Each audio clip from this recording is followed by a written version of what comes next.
I don't think residents or doctors or, should be held to a different standard than society. Like if someone's like switching careers, you should be like happy for them. You should be like, oh, like I'm glad you figured out that this wasn't for you. It doesn't make you a quitter. It just means that you're taking control of your life and you're not going to spend more time doing something you don't want to do.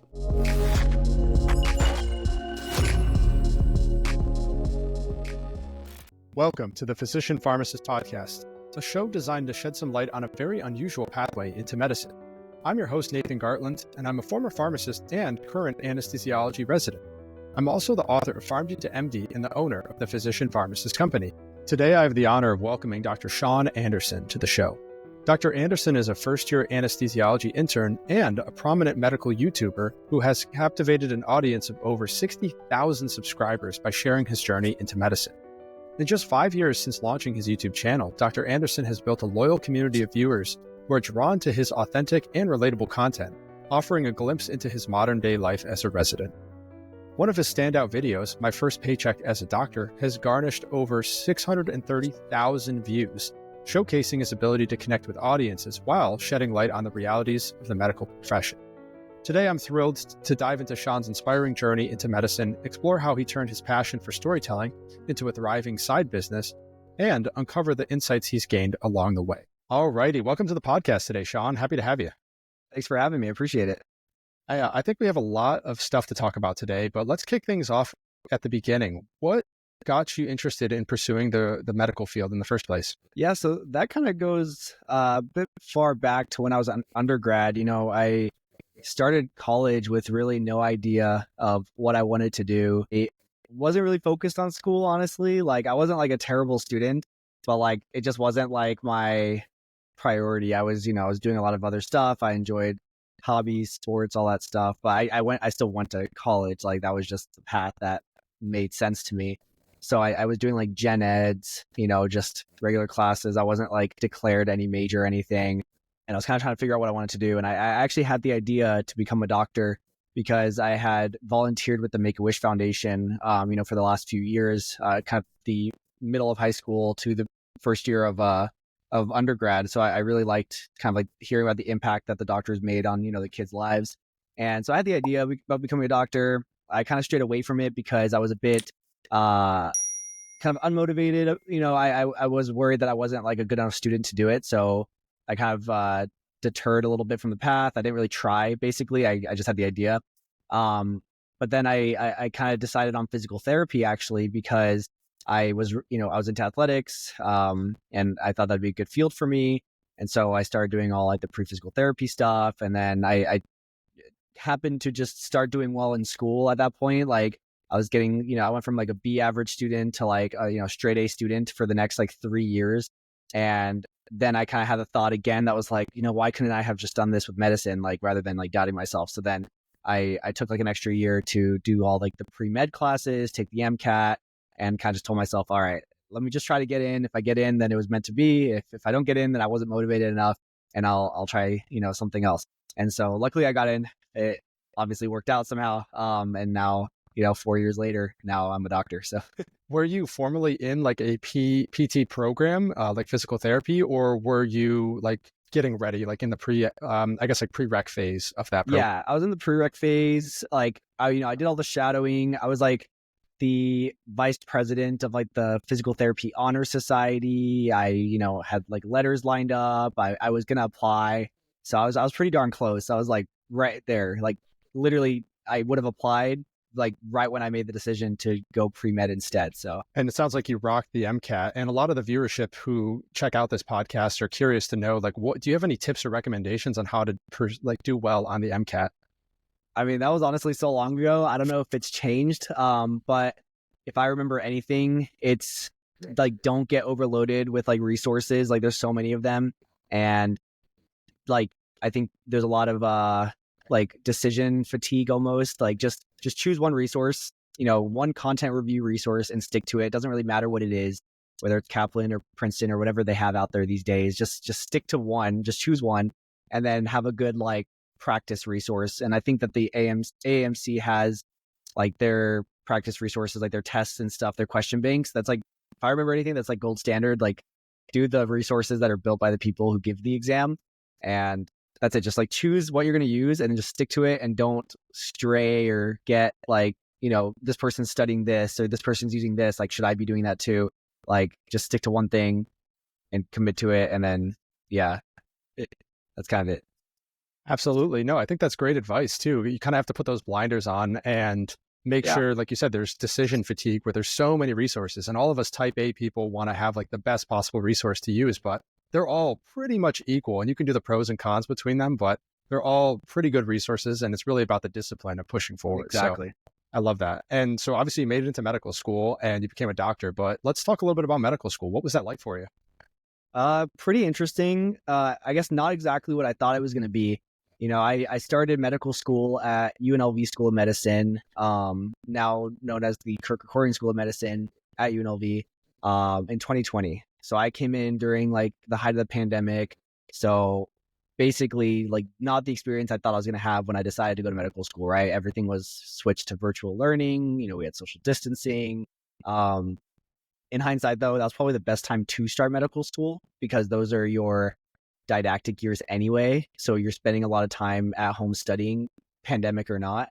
So I think that was actually the ideal time to start medical school versus, there were a lot of like third and fourth year medical students that were on their rotations during the pandemic that had to, that all got canceled, and they had to adjust to the various, responses to the pandemic. So that part was unexpected, but in hindsight, I think went the best that it could have gone was, by the time I started like my clinical rotations during third year, the pandemic had kind of like, cooled down, and we were back to in person, and I was able to do all my rotations without any problems. So that part was fine.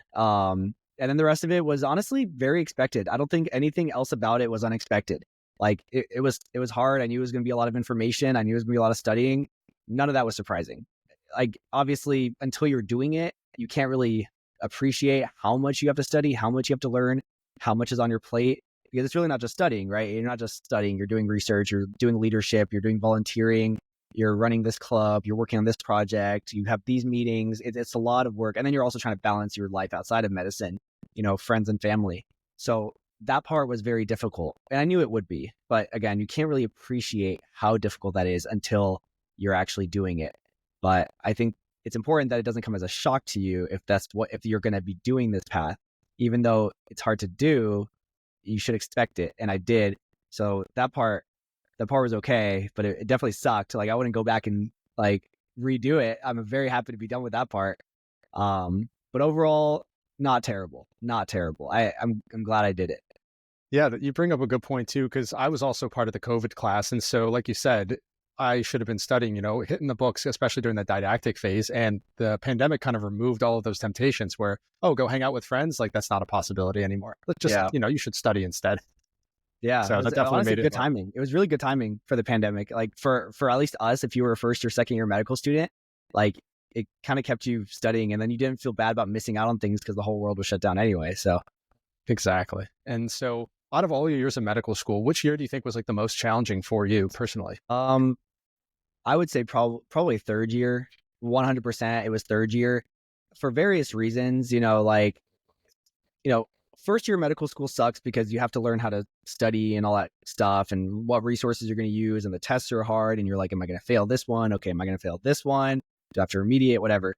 Third year is hard because now you're essentially going to your clinicals. You're doing like 40 to 80 hours a week on rotations, depending on what service you're on, and you're studying for step 2 at the same time. So you're putting in a lot of hours. You're waking up early. You're doing these crazy week stretches of nights. Surgery. You're really doing like a full-time job, but you're not getting paid for it, and you're treated as a learner, which, I mean, you are, so it makes sense. That was hard. It was hard to balance everything. I had like particularly difficult situations. I lost, like, one of my parents passed away during that year. So I had to kind of figure that out while in the middle of like my third year. I had like my shelf exams coming up. I had step coming up. So then I had to, make a lot of decisions there, and I had to take time off, and I had to then make up, the tests and everything. So that's one of those things is like, medical school is like 4 years long. Like, while you're in those 4 years of medical school, like, life outside of medical school doesn't just stop or take a pause. Like, friends and family are going to continue living their lives, or, things are going to happen. People are going to, maybe pass away. Like there's a lot that happens in those 4 years. The world doesn't stop. So I think that's a really hard thing too. Not even just about third year, but about like just medical school in general, Yeah. First off, I'm very sorry to hear that about, your parents. But you're definitely right. It takes medical school takes a lot from you. And if you don't recognize that and step away and make time for those important things like family, friends, and personal hobbies, you tend to lose those things. Yeah. And those relationships kind of get broken down over time if you don't, nurture them. So I think you brought up some really good points there. And yeah, definitely. Third year was probably my least favorite year too. Like you said, with all the shelf exams and the evenings and studying. So I think that's medical school has a reputation of third year being the worst year. First year is tough, like you said, for the transition period and getting used to the swing of things. Best year is fourth year. So tell us a little bit about that. Yeah, fourth year is great. Fourth year is where I think you start to see the fruits of your labor pay off. A lot of that kind of constant pressure that you're under in medical school goes away. You finish your sub-internships, your away rotations if you go on any, and then you're getting all your letters. So the first few months of fourth year is kind of like this scramble to get your residency application ready to go. And then once you submit it, you're going on your interviews, but that baseline pressure that you've had since the first day of medical school to perform at some high level and feeling like you're always under evaluation, the moment you submit your residency application, that goes away. And now all that matters and all that you can control is how you do on your interviews. And then once your interviews are done, then all you can control is basically nothing. And that's essentially the first time in 3.5 years that you can say, there's nothing I can do that's going to change the outcome. And to me, to some people that can be anxiety inducing. To me, that was relieving. That was a good feeling to know, okay, I don't have to be on top of my game every second of every day. I was going on rotations. I didn't have to be under that consistent oh, I'm getting evaluated. I need to get 5s on this rotation. I need to I need a good letter of recommendation. I need what if I want to do a specialty? And all that was gone. So I just feel the baseline stress just went down, and that inherently led to an increase in quality of life. And I think that's that's kind of the global experience of fourth year medical students. I would say is the stress is gone, and you really start to, I think, pick up some old hobbies, enjoy your free time a little bit more unapologetically compared to your first 3 years, where if you're not doing something productive, you kind of feel guilty. Fourth year, you don't have to have that guilt. So it's best year ever. I still think back on fourth year and I'm like, man, I should have done this. I should have gone here. I should have traveled there. Yeah, it was a great year. I couldn't agree more with everything there. Yeah, fourth year it's definitely liberating. And like you said, it takes all that pressure off, where anytime you try to do something fun in those first 3 years, someone else you're thinking in the back of your mind is also doing something, or they're working harder than you and getting ahead. And yeah, that's it eats at you, at times. So it's definitely a great feeling to be done with that. And obviously then walking across the stage and graduating. And so obviously you're an anesthesia resident like myself. So tell me, why did you pick anesthesia? Yeah, so that was a tough choice for me. It was actually a pretty last minute choice. I actually decided in June of fourth year. So 2 or 3 months before apps went out. So I was torn between a few specialties. Initially, during my third year, I was considering plastics, and I kind of just decided that the surgery lifestyle just wasn't for me. And then I was mainly considering emergency medicine or anesthesiology. I was between those two. And mainly because I just realized I really liked being hands-on. I really liked doing things that were procedure-based. I wanted to do something with my hands, something that I had to master. Anesthesiology was really good for that. Anesthesia was also the first time I ever had the experience where the only patient that mattered was the one in front of you, and there wasn't this list of other patients that you had to be thinking about, or that you were getting texts about or calls about. It's the first time that I was okay, everything we're doing is for this patient right in front of us. That's all the focus is on, and then you can move on to the next the next patient. I really liked that, and I really liked how I feel the role was clearly defined. So it was hands-on, procedure-based. I just liked the defined scope. And then I'm actually pretty interested in critical care. So when I was thinking about what specialty would be good if I decide to do critical care, I haven't fully decided yet. Anesthesiology was the decision for me because you do so much practice with like lines and obviously like, airways and all that stuff. And I just did a month of ICU a month or two ago, and it was really good for my anesthesiology training. But then also a lot of the skills that I learned from my anesthesiology rotations like really came in to practice in the ICU. So ultimately, that was kind of the overall picture for me of like when I was thinking about what I wanted my life to look like in 10 to 20 years. I think anesthesia was most in line with it. I love that. Yeah, I have a lot of the same exact reasons for choosing the profession myself. And you just had mentioned that you were working in the ICU. So let's talk a little bit about like what has residency been like for you? Like what rotations have you completed thus far? What kind of impact has it had on like your, personal growth as a physician? Yeah, I think residency has been good. I started in July like everyone else did, and I'm actually doing a transition year. So my anesthesia program is an advanced program rather than categorical. So I'm doing my first year here in my hometown, and then next year I'll be going to UC San Diego for my anesthesiology training. So it's kind of a little bit of a different experience than some people who, will have matched at a categorical program where they're doing all 4 years there.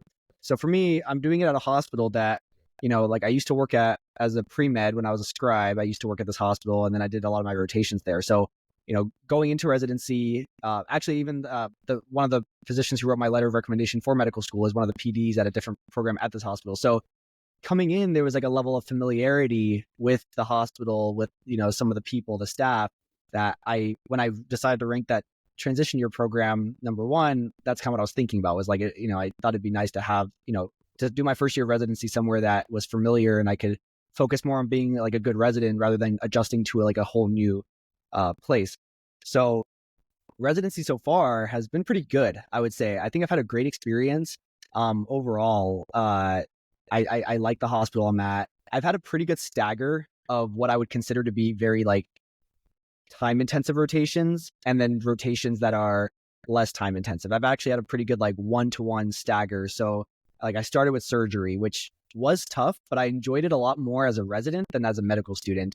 Like I think that's partially because of the role that you step into as a resident. You feel like you actually are the one in control of the patients and what's going on and all that kind of stuff.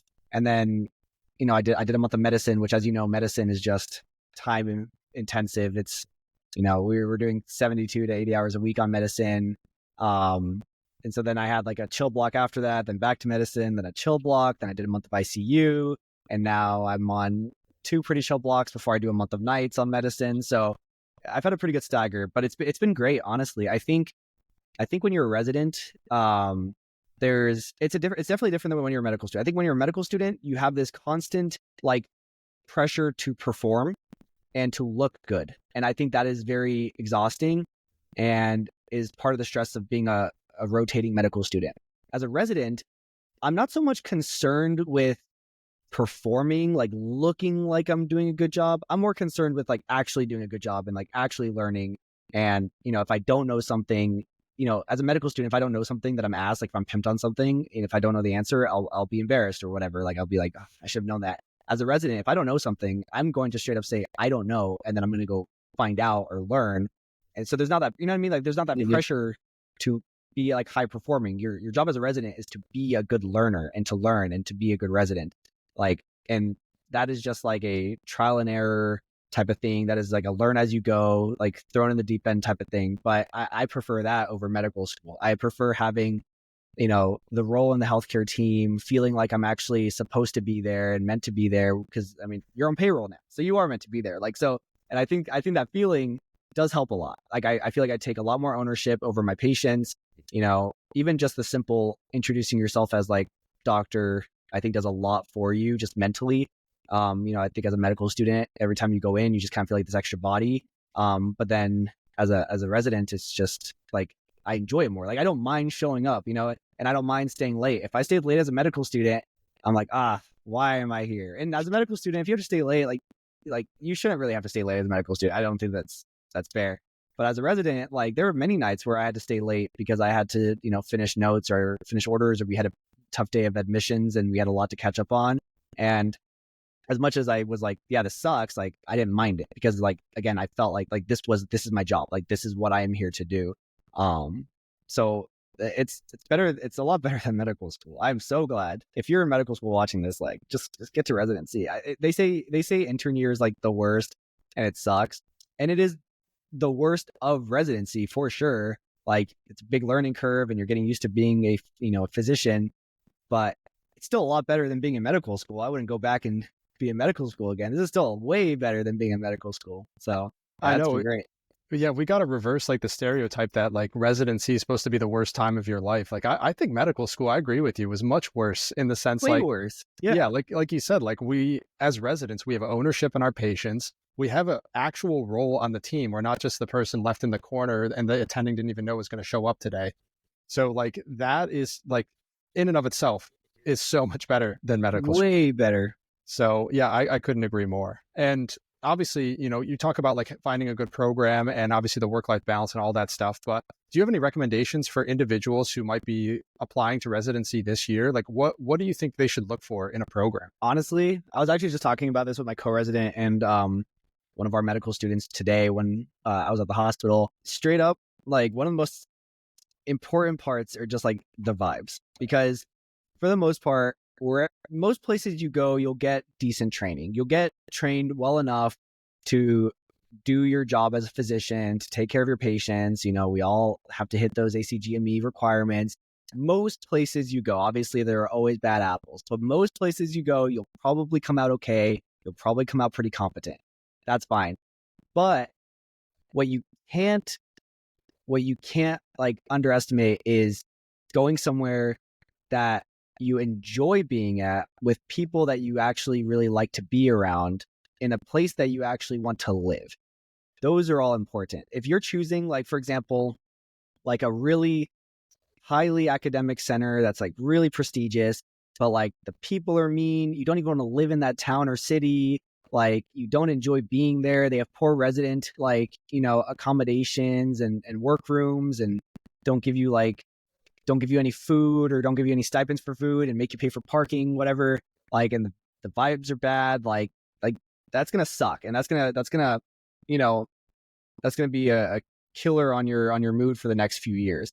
But if you go somewhere that is like, full of pretty good people and you enjoy being around them and you don't mind showing up to work and you're excited to work with your co-residents and your attendings are great and they have good resident, again, like benefits and accommodations, like that makes a big difference in your day-to-day. Like I actually, for the most part, like I like going to work. Like sometimes it sucks. Like when I was going to surgery at like 4:30 in the morning, driving there every day for a month sucked, but I was rotating on that rotation with my best friend from medical school, and the vibes were great. So I don't mind being there. Even like right now, like my co-resident that I'm on with right now, like we get along very well. So like we don't even mind being there, even if things get hard. Like my month of ICU was really stressful, emotionally, physically, mentally, but it was very fun as well because like my attendings were great, my co-residents were great, like all the staff was really good. That's important. And if you can't get a vibe of that during your interview, like you gotta like search the internet. You gotta look at like the name and shames. You gotta reach out to some of the residents.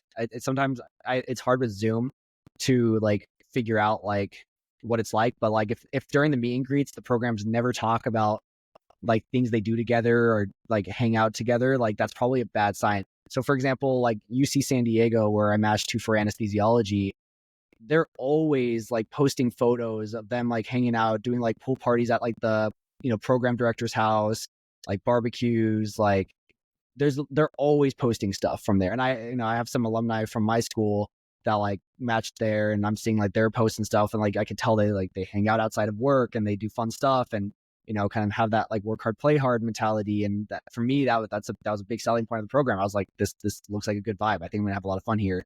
And I so far, I think that is going to be the case. So it's important. You can't just, you can choose the most prestigious program you get interviewed at, of course. And I think a lot of students are tempted to do so, and I get it. That makes sense. Like you got to be happy where you go. You got to enjoy being there. Otherwise it's going to be a long few years. That's excellent advice. Yeah. I really can't add more to that because it was so on the nose, but yeah, I couldn't agree more.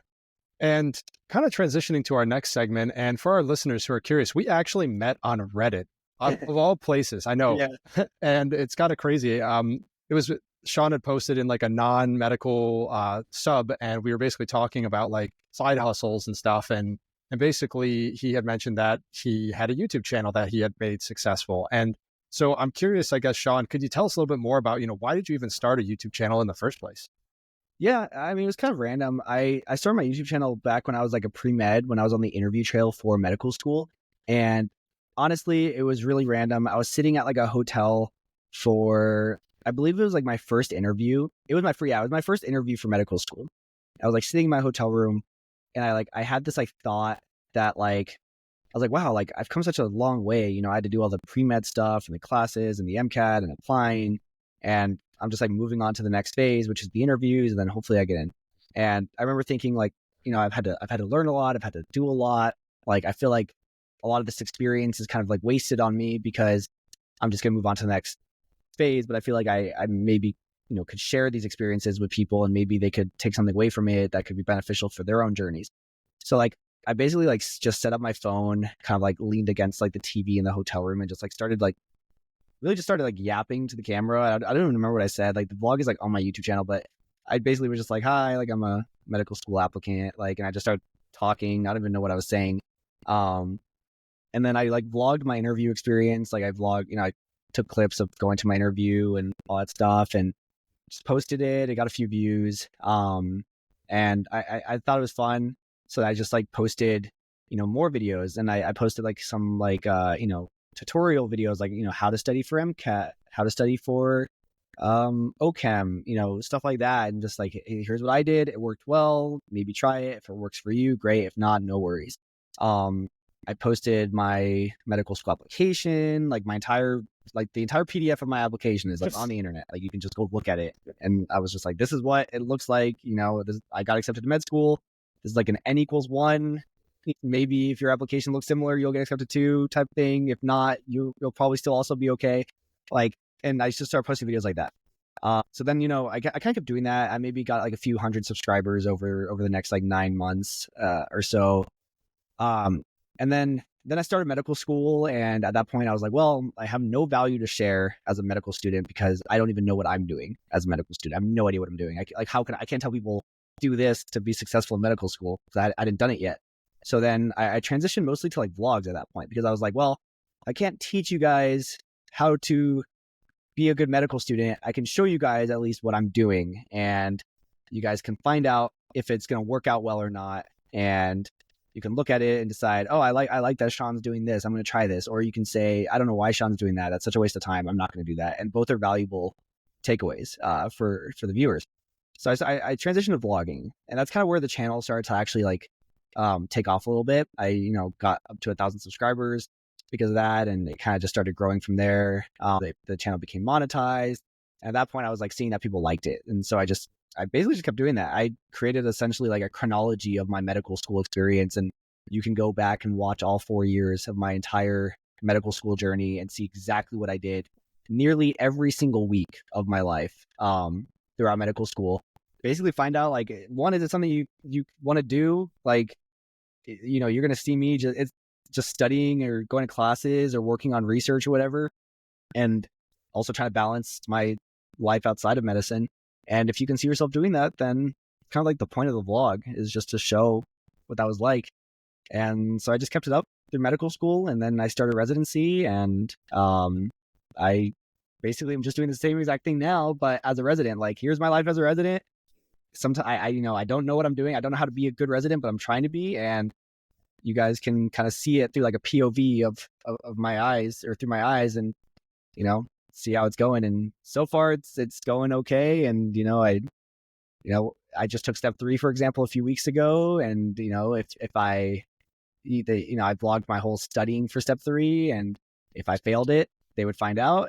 Luckily I didn't fail it, but if I did, YouTube would have found out about it, so it's a pretty unfiltered kind of documentation of this life. Yeah, that's great. There's a good book too. I think it's by Austin Kleon. It's called Show Your Work. And it sounds like your YouTube channel is kind of built off of the same kind of premise, where you do something, and the best way to kind of continue to like learn more about that topic or to like share your wealth with the community is to then obviously show them exactly the steps that you took.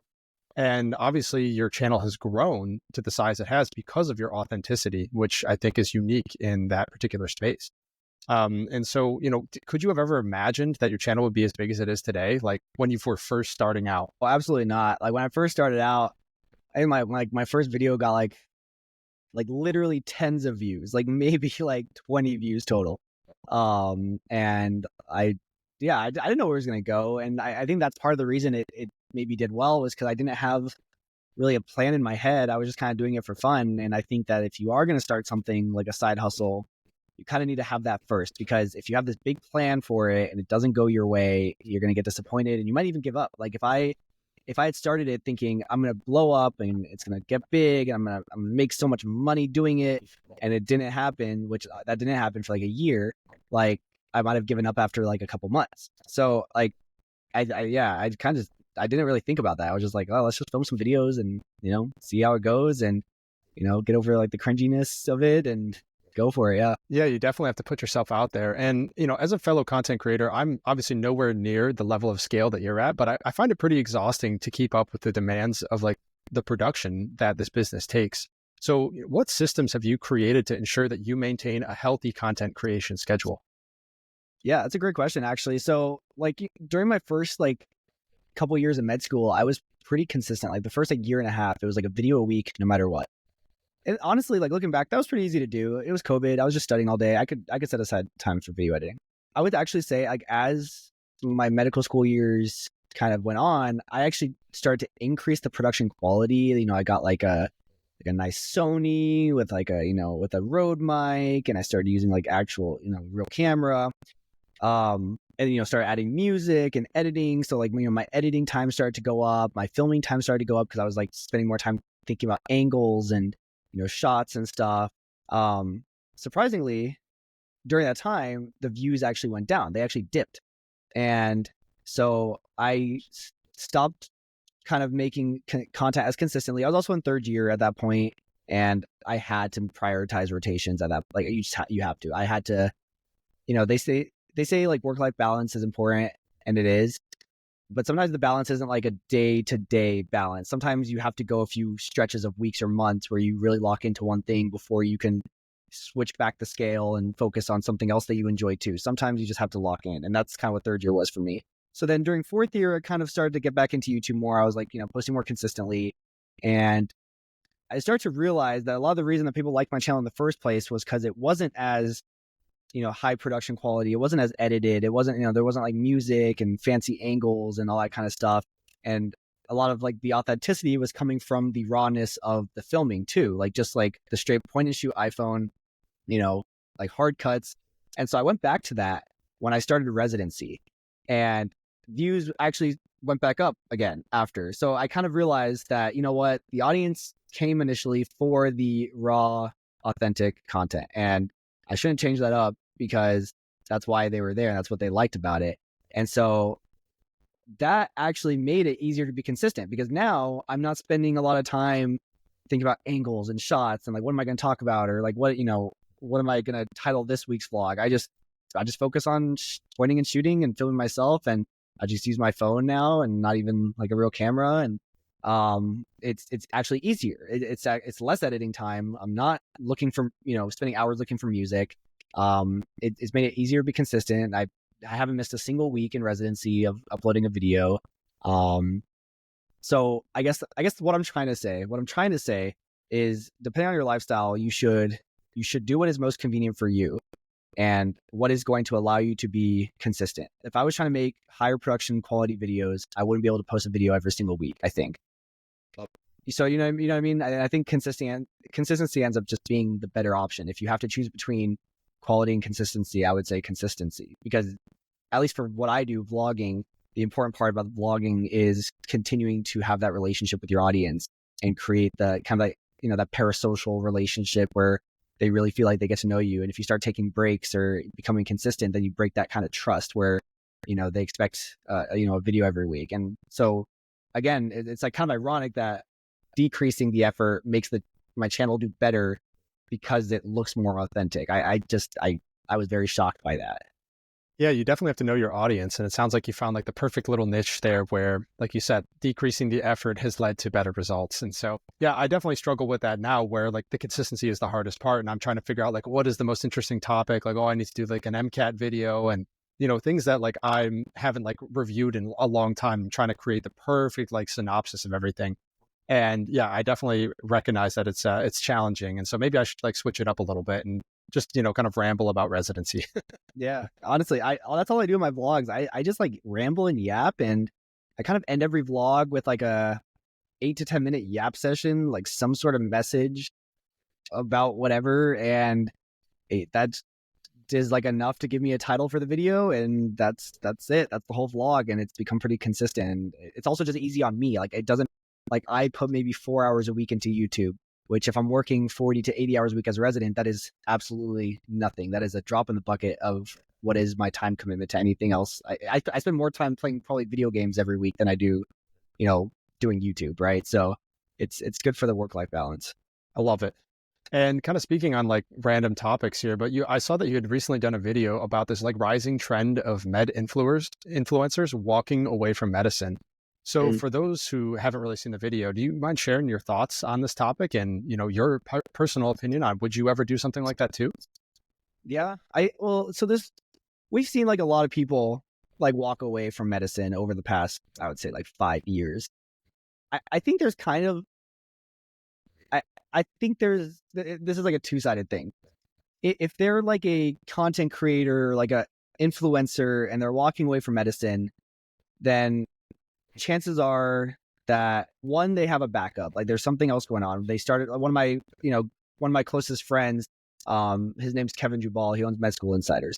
He walked away from residency because he wanted to focus on the business, and it's doing very well. It's a very successful company. That makes sense, right? It's not like he walked away and had nothing else to do. He had a backup, and you're seeing a similar thing with a lot of the people who walk away from medicine. However, I think there's also a sampling bias here because we're only seeing this because I think there's more people that are in the content creation space that are in medicine than there used to be. But I don't think people leaving the medical field is a novel thing whatsoever. It's really not. It's not new.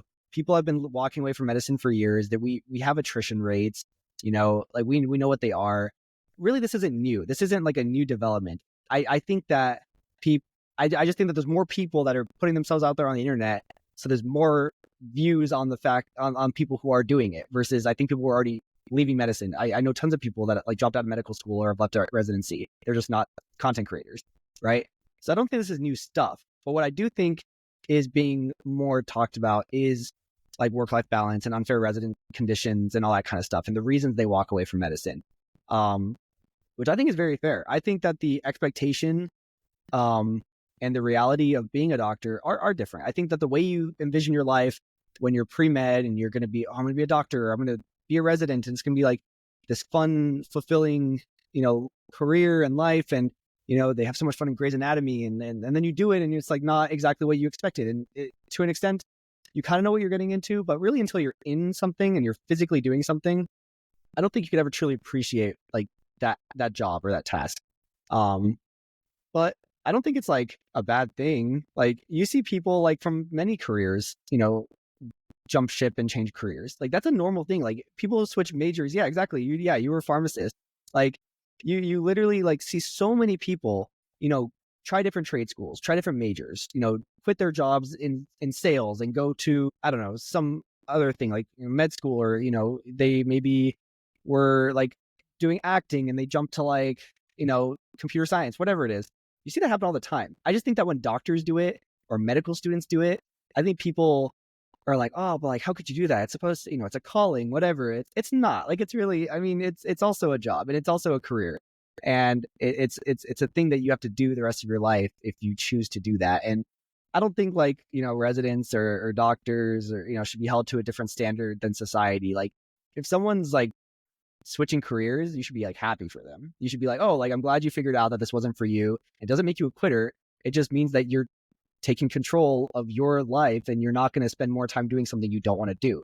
So I think that there's a lot of dramaticism in this, but this isn't novel stuff. People change careers all the time, tons of people. I just think that there's a big stigma with physicians, and you're supposed to be so altruistic, and that makes you a quitter. It's like, dude, it doesn't. Like you should be happy for people if they find out that they want to pursue something else. Yeah, exactly. It's okay to have interests outside of medicine. And I think a lot of physicians in that space can be demonized in that sense. So yeah. I Oh, agree to more. answer your question though, I didn't answer like would I ever do it? Oh yeah, the big reveal. Yeah. Yeah, absolutely. Probably not, at least during my training, because like I've already kind of gone too far. My mom would like absolutely kill me, just destroy me. Like I'm more afraid of that probably than anything. But also like I'm still pretty young. Like I'm 28. Like I'll finish my training at 31.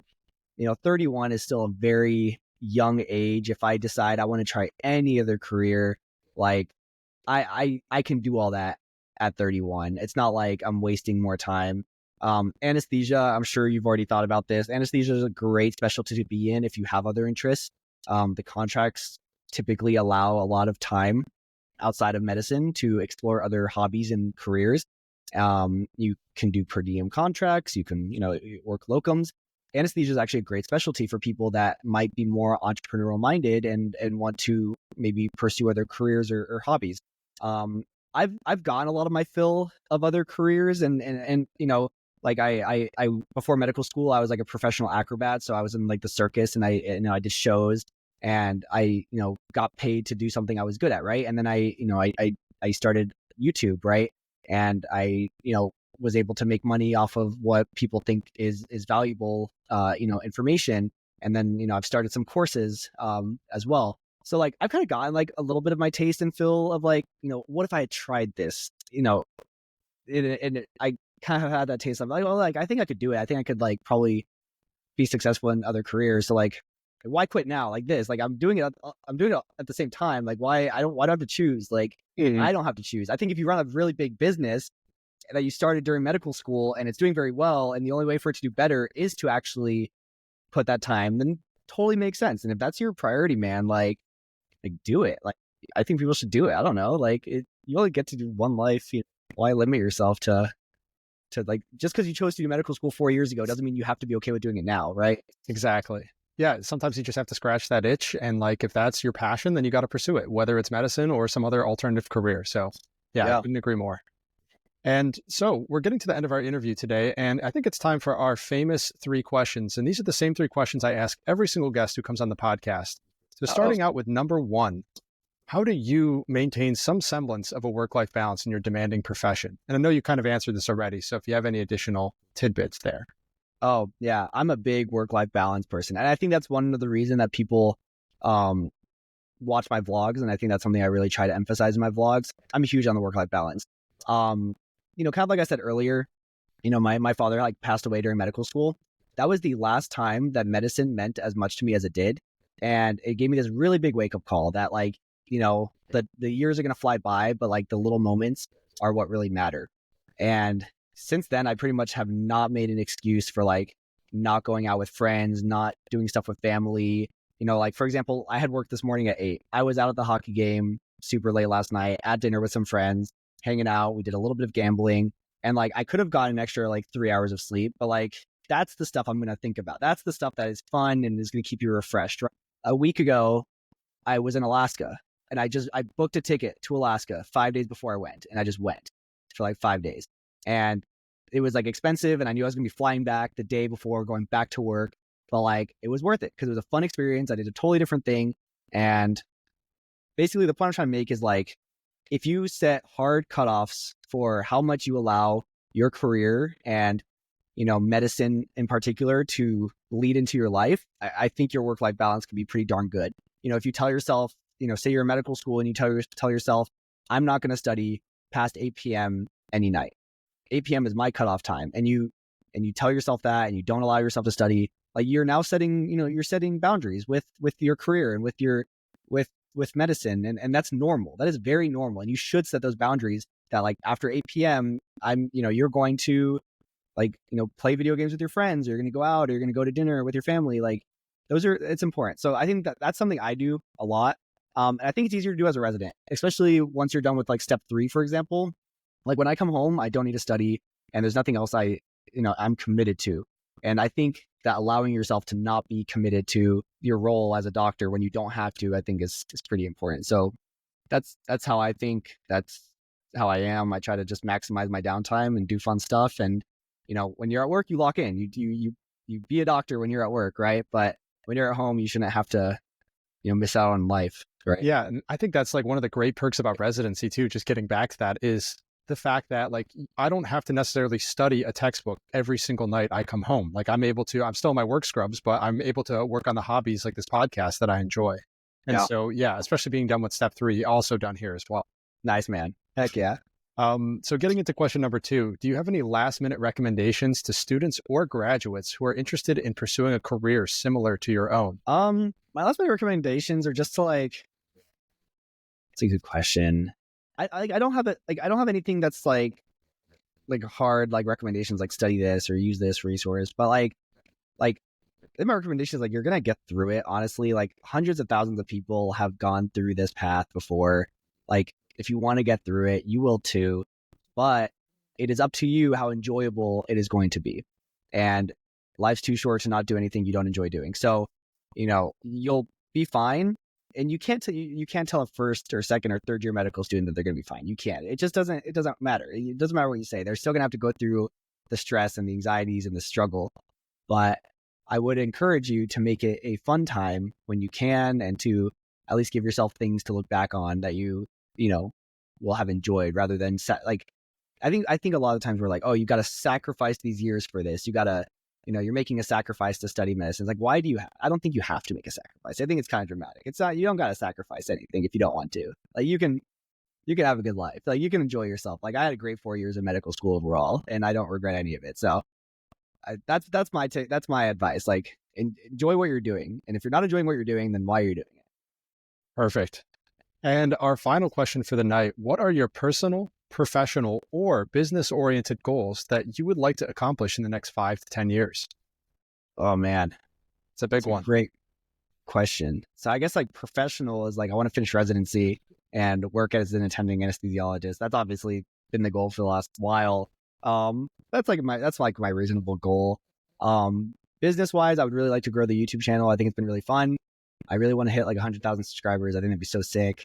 That's kind of it. I think YouTube's been working out just by me just not overthinking it and not trying to plan too far ahead for it. And I feel like if I do, then it's not going to work out. So, for YouTube, I'm really just thinking about the next video, next vlog, get that up, keep it going, and just go with the waves. And actually, by not planning YouTube, it's going better for me. So I'm just keep having fun with it, basically. And then maybe start another business at some point. I think would be really fun. I don't know what that is. I haven't thought about it. I just know that I really enjoy starting businesses and, being creative. So we'll see. And then I guess personal goals. I really want to run my first full marathon. I signed up for one. I'm going to run it in April. I want to travel out of the country at some point this year or next year. And then I don't know, probably I'll learn how to surf. That's actually my goal. When I go to California, I want to learn how to surf. Yeah, a marathon, very ambitious too.